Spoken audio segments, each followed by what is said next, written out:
Hello friends, एक और नई वीडियो में आपका स्वागत है। और आज हम लोग आए हैं भोपाल से लगभग 42 किलोमीटर दूर बौद्ध स्मारक सतधारा तपोभूमि को देखने के लिए।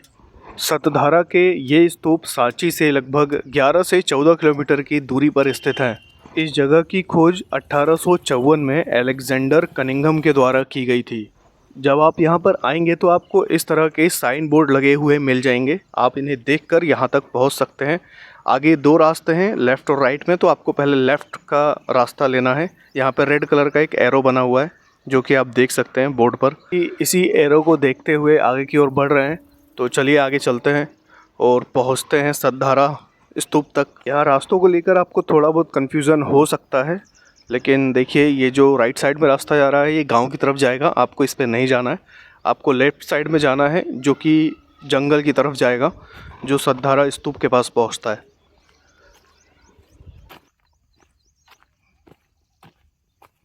वहाँ से थोड़ी दूर चलने पर आपको एक साइन बोर्ड और दिखाई देगा। आपको यहाँ से अंदर की तरफ मुड़ना है, लेफ़्ट साइड में वापस से इस रास्ते पे आपको सीधा अंदर की तरफ जाना है। तो आइए हम लोग भी इसी रास्ते पे सीधे अंदर की तरफ चलते हैं।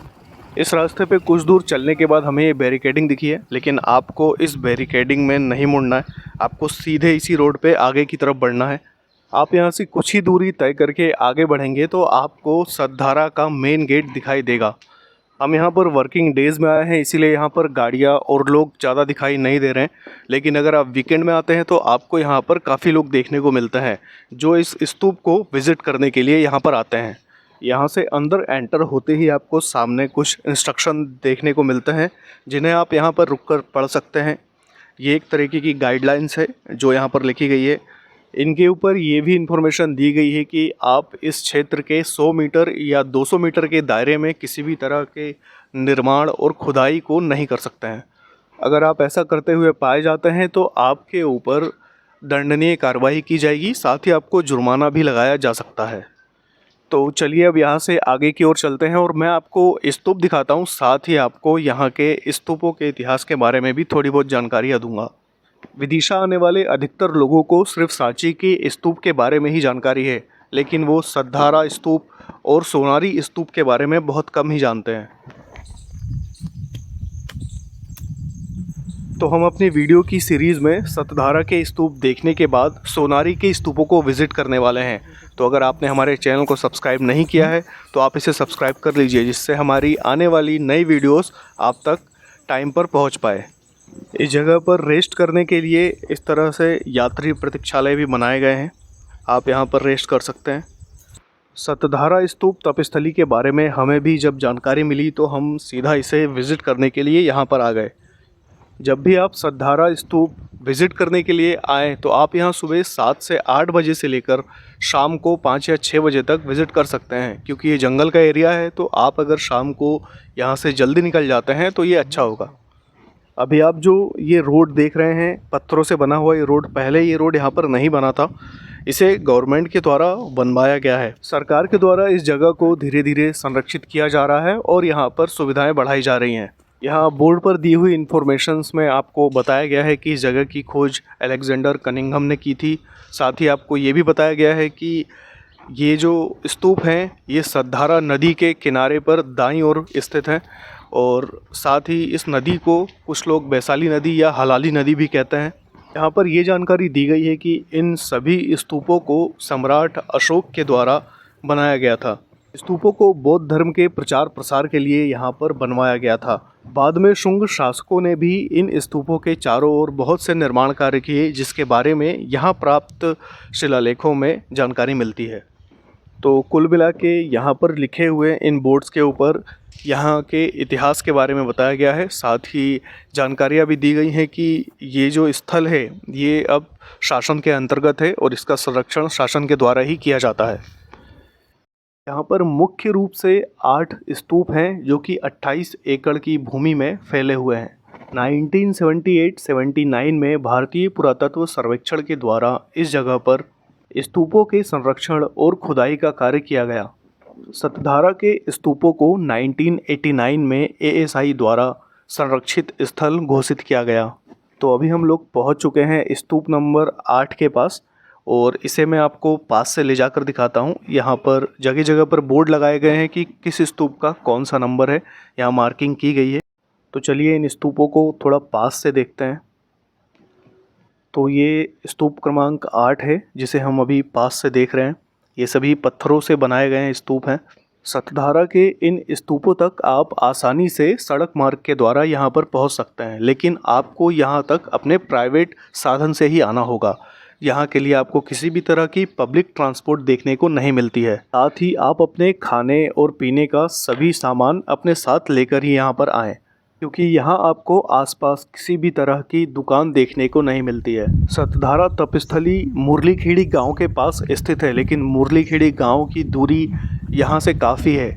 तो आप जब भी यहाँ आए अपने सभी साधनों के साथ ही यहाँ पर आएँ। इस जगह पर किसी भी तरह की एंट्री फीस आपसे नहीं ली जाती है। आप यहाँ एंटर होकर आराम से इस जगह को विज़िट कर सकते हैं। सतधारा में बने हुए ये सभी स्तूप 2000 से 2500 साल पुराने स्तूप हैं। सतधारा तपस्थली का ये क्षेत्र बौद्ध संतों के ध्यान और साधना का केंद्र हुआ करते थे।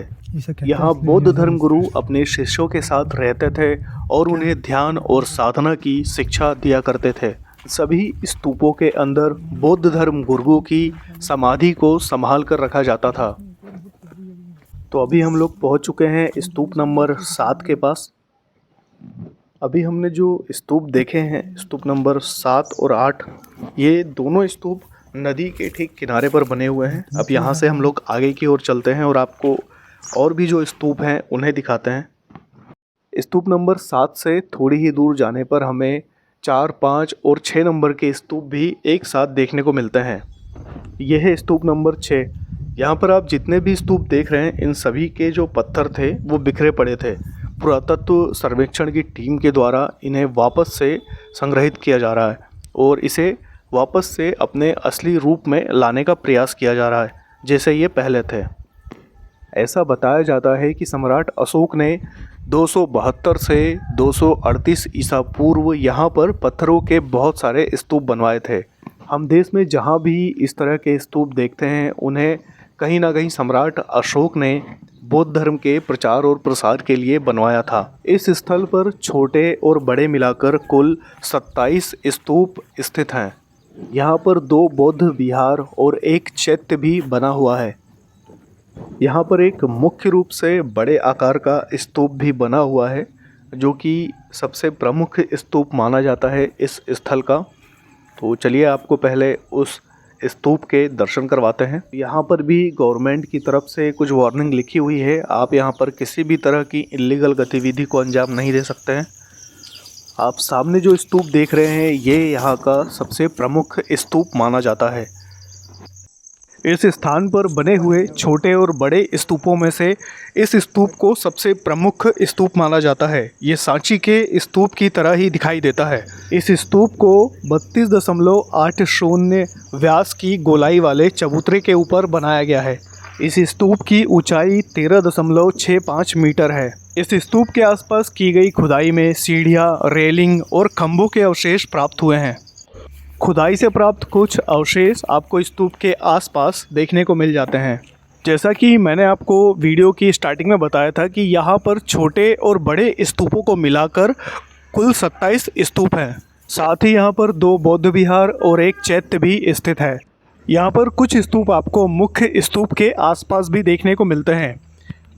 तो चलिए आगे आपको बौद्ध विहार के दर्शन करवाते हैं। ये है बौद्ध विहार नंबर 1। बौद्ध विहार नंबर 1 जो है वो मुख्य स्तूप के पास में बना हुआ है। आप यहाँ से मुख्य स्तूप को आसानी से देख सकते हैं। ऐसा कहा जाता है कि गुरु की उपाधि जितनी उच्च होती थी या जितने उच्च स्तर के गुरु होते थे, उसी साइज़ का यहाँ पे स्तूप उनके लिए बनाया जाता था और उनकी अस्थियों को इन स्तूपों के अंदर रखा जाता था। यहाँ पर दूसरा बौद्ध विहार बना हुआ है, तो चलिए आपको इसको अंदर से ले जाकर दिखाते हैं। अंदर से ये बौद्ध विहार कैसे थे, जहाँ पर बौद्ध भिक्षु रहकर अपनी ध्यान और साधना किया करते थे। आप में से बहुत से लोग सांची के स्तूप को विज़िट करने के लिए यहाँ पर आते हैं, लेकिन सतधारी स्तूप और सोनारी स्तूप के बारे में बहुत कम लोगों को जानकारी है। तो अगली बार अगर आप विदिशा आने का प्लान बनाते हैं तो आप सतधारी और सोनारी के स्तूप को भी विज़िट कर सकते हैं।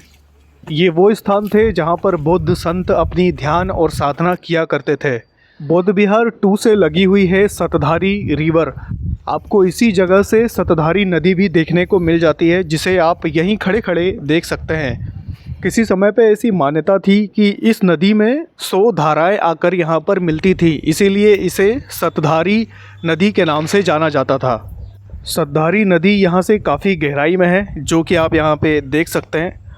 बहुत ही नीचे है ये नदी, लेकिन इस क्षेत्र का पूरा वातावरण बहुत ही शांत है। शायद इसीलिए बौद्ध संतों ने इस जगह को अपनी ध्यान और साधना के लिए चुना था। जब से हम लोग स्तूप नंबर 1 के पास गए हैं, तब से हमारे साथ ये डॉगी चल रहा है और ये आगे आगे चलता जाता है। जहाँ भी हम जाने वाले होते हैं इसको पहले ही पता रहता है हम लोग कहाँ जाने वाले हैं। ये पहले ही उस जगह पे जाके खड़ा हो जाता है। हमने अपने इस चैनल पर आपको सांची के स्तूप और सतधारा के स्तूपों को विज़िट कराया है, लेकिन क्या आपको पता है कि सांची के स्तूप के अलावा भी प्रमुख 4 स्तूप भी यहाँ स्थित हैं और ये चारों स्तूप अलग अलग स्थानों पर सांची से कुछ ही दूरी पर स्थित हैं। सबसे पहला है अंधेर का स्तूप, जो कि सांची से लगभग 18 किलोमीटर की दूरी पर स्थित है। दूसरा है सतधारा के स्तूप, जहां हम अभी विज़िट कर रहे हैं, और ये सतधारा नदी है और इसकी दूरी सांची से लगभग 14 किलोमीटर की है। इसके अलावा सोनारी के स्तूप हैं, जो कि सांची से लगभग 23 किलोमीटर की दूरी पर स्थित है। और चौथी जो जगह है उसका नाम सारू मारू के स्तूप है, जो कि सांची से लगभग 127 किलोमीटर दूर हैं और भोपाल से लगभग 78 किलोमीटर की दूरी पर स्थित हैं। यहाँ पर आपको किसी किसी जगह पर खुदाई से प्राप्त अवशेष भी देखने को मिलते हैं।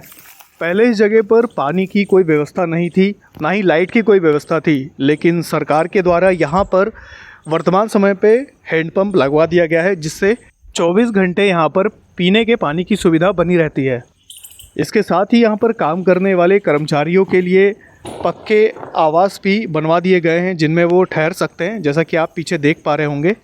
साथ ही जगह पर लाइट के लिए सोलर पैनल भी लगवाए गए हैं, जिससे यहाँ पर रात में लाइट की व्यवस्था की जाती है। ये जगह जंगल के बीचों बीच है और नदी की तलहटी में है, तो यहाँ पर कभी कभी जंगली जानवर भी देखने को मिल जाते हैं।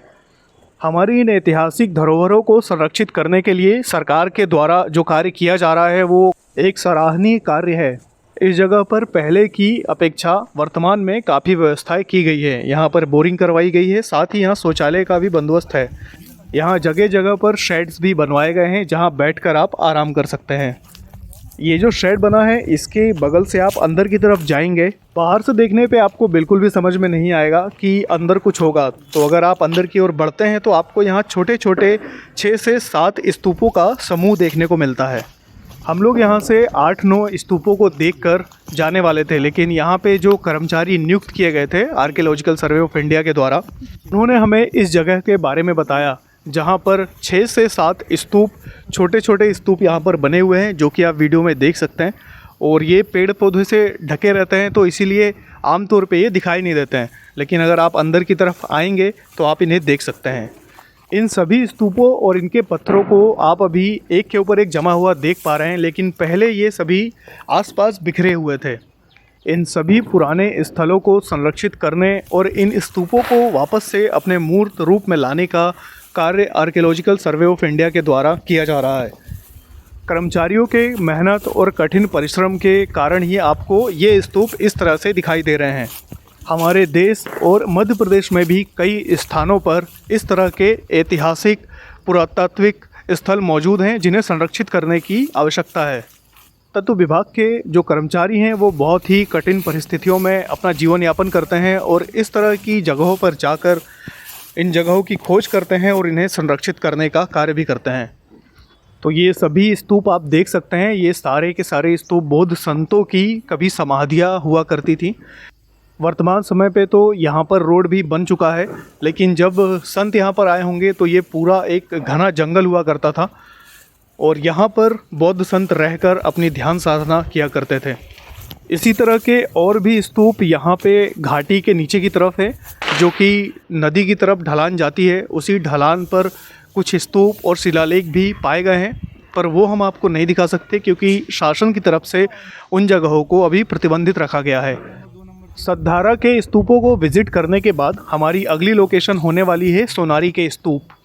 वो जगह भी इसी तरह से घने जंगलों के बीच में बनी हुई एक स्थली है, एक तप स्थली है। उसके बारे में भी हम आपको अपने आने वाली वीडियो में बताने वाले हैं। अगर आपको इस तरह की वीडियो देखना पसंद है, आपको इस तरह के ऐतिहासिक, पुरातात्विक और धार्मिक स्थलों के बारे में जानना अच्छा लगता है, तो आप हमारे चैनल को सब्सक्राइब कर सकते हैं, जहां पर हम अपनी यात्रा में इसी तरह की पुरातात्विक और धार्मिक स्थलों की जानकारी आपको देते हैं। इन स्तूपों से लगे हुए पेड़ पौधे आपको दिखाई दे रहे होंगे। ये पूरा एक जंगल है। स्तूपों के ऊपर की तरफ अगर आप जाते हैं तो पहाड़ी पे पूरा जंगल ही जंगल है। आप यहाँ चारों तरफ देखेंगे तो आपको सिर्फ जंगल ही दिखाई देगा। तो यहाँ पर स्तूप देखने के बाद अब हम लोग यहाँ से बाहर की ओर निकल रहे हैं। आपको थोड़ा सा इन पत्थरों के रास्तों पर चलना होता है, जो कि जंगल के बीच से बनाया गया है। कुछ 100-200 मीटर का ये रास्ता होगा जिसको आपको तय करना होता है और आप फिर उन हिडन स्तूपों तक पहुँच पाते हैं। आपको चारों तरफ आसपास दिखाई दे रहा है, काफ़ी घना जंगल है ये। इन जंगलों में अलग अलग प्रकार के पेड़ पौधे पाए जाते हैं, जिनमें तेंदुपत्ता भी प्रमुख है। इसके अलावा यहाँ पर दिन में कभी कभी बंदर भी आ जाते हैं।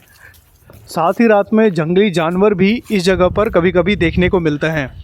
इसीलिए वन विभाग और पुरातत्व विभाग के द्वारा यहाँ पे काम करने वाले जो कर्मचारी हैं, उनके लिए एक लाइट हाउस बनाया गया है, जिसके ऊपर रात होते ही ये सभी कर्मचारी चढ़ जाते हैं और रात में वहीं आराम करते हैं और साथ ही यहाँ पर निगरानी रखने का कार्य भी करते हैं। आपको लाइट हाउस ऊपर दिखाई दे रहा होगा ग्रीन कलर का, ये वही लाइट हाउस है जहाँ पे कर्मचारी रहते हैं। और ये तेंदुपत्ते के पेड़ हैं जो कि आप देख सकते हैं, इनसे बीड़ी बनाई जाती है। तेंदुपत्ता के जो पेड़ होते हैं ये सरकार के द्वारा संरक्षित पेड़ माने जाते हैं। दोस्तों, आपको हमारी ये वीडियो कैसी लगी आप हमें कमेंट करके ज़रूर बताइएगा। तो हम आपको मिलते हैं इसी तरह की एक और नई वीडियो में। तब तक के लिए जय सीताराम। तुरंत आराम लगता है। नशा तो नहीं होता इससे? नहीं।